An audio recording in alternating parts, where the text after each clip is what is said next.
السلام علیکم۔ آج میں روزے کا تفصیل بیان کر رہا ہوں۔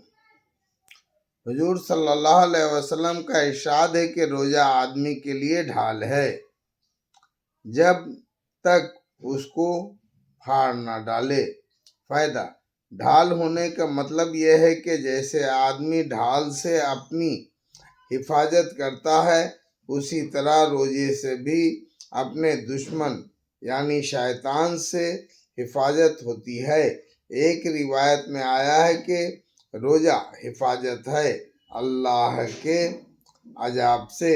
دوسری روایت میں ہے کہ روزہ جہنم سے حفاظت ہے۔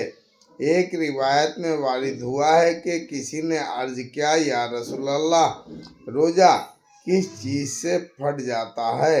حضور صلی اللہ علیہ وسلم نے فرمایا کہ جھوٹ اور غیبت سے۔ ان دونوں روایتوں میں اور اسی طرح اور بھی متعدد روایات میں روزے میں اس قسم کے امور سے بچنے کی تاکید آئی ہے اور روزے کے کاٹنے کے لیے مشغلہ اس کو قرار دیا جاتا ہے۔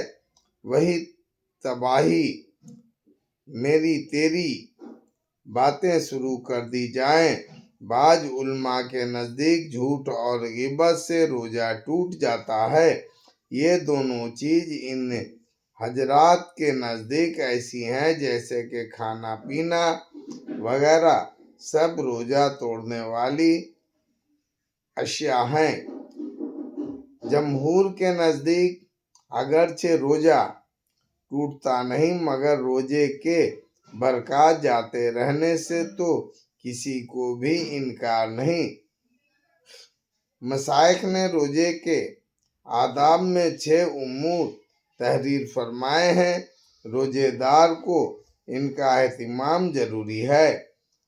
اول، نگاہ کی حفاظت کی کسی کے بے محل جگہ پر نہ پڑے، حتیٰ کہ کہتے ہیں کہ بیوی پر بھی شبہت کی نگاہ نہ پڑے۔ پھر اجنبی کا کیا ذکر اور اسی طرح کسی لہو و لعب وغیرہ ناجائز جگہ نہ پڑے۔ نبی کریم صلی اللہ علیہ وسلم کا ارشاد ہے کہ نگاہ ابلیس کے تیروں میں سے ایک تیر ہے۔ جو شخص اس سے اللہ کے خوف کی وجہ سے بچا رہے، حق تعالیٰ جل شانہ اس کو ایسے نور ایمانی نصیب فرماتے ہیں جس کی حلاوت اور لذت قلب میں محسوس کرتا ہے۔ صوفیاء نے بے حمل کی تفسیر یہ کی ہے کہ ہر ایسی چیز کا دیکھنا اس میں داخل ہے جو دل کو حق تعالیٰ جل شانہ سے ہٹا کر کسی دوسری طرف متوجہ کر دے۔ دوسری چیز زبان کی حفاظت ہے۔ جھوٹ، چغل خوری،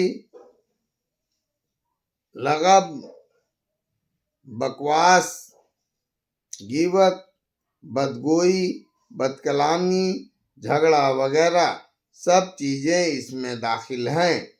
بخاری شریف کی روایت میں ہے کہ روزہ آدمی کے لیے ڈھال ہے، اس لیے روزے دار کو چاہیے کہ زبان سے کوئی فحش بات یا جلاہت کی بات مثلاً تمسخر یعنی ہنسی مذاق، جھگڑا وغیرہ نہ کرے، مگر کوئی دوسرا جھگڑنے لگے تو کہہ دے کہ میرا روزہ ہے، یعنی دوسرے کی ابتدا کرنے پر بھی اس سے نہ الجھے۔ اگر وہ سمجھنے والا ہو تو اس سے کہہ دے کہ میرا روزہ ہے، اور اگر وہ بے وقوف ناسمجھ ہو تو اپنے دل کو سمجھاوے کہ تیرا روزہ ہے، تجھے ایسی لغویات کا جواب مناسب نہیں، بالخصوص غیبت اور جھوٹ سے تو بہت ہی احراج ضروری ہے۔ بعض علماء نے نزدیک اس سے روزہ ٹوٹ جاتا ہے، جیسا کہ پہلے گزر چکا ہے۔ نبی کریم صلی اللہ علیہ وسلم کے زمانے میں 2 عورتوں نے روزہ رکھا۔ روزے میں اس شدت سے بھوک لگی کہ ناقابل برداشت بن گئی، ہلاکت کے قریب پہنچ گئی۔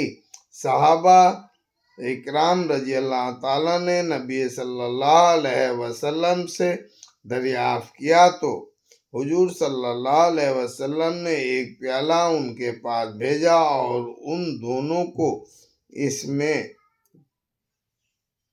قے کرنے کا حکم فرمایا۔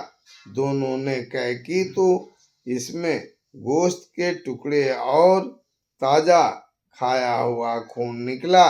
لوگوں کو حیرت ہوئی تو حضور صلی اللہ علیہ وسلم نے ارشاد فرمایا کہ انہوں نے حق تعالیٰ شانہ کی حلال روزی سے تو روزہ رکھا اور حرام چیزوں کو کھایا، کہ دونوں عورتیں لوگوں کی غیبت کر رہی تھی۔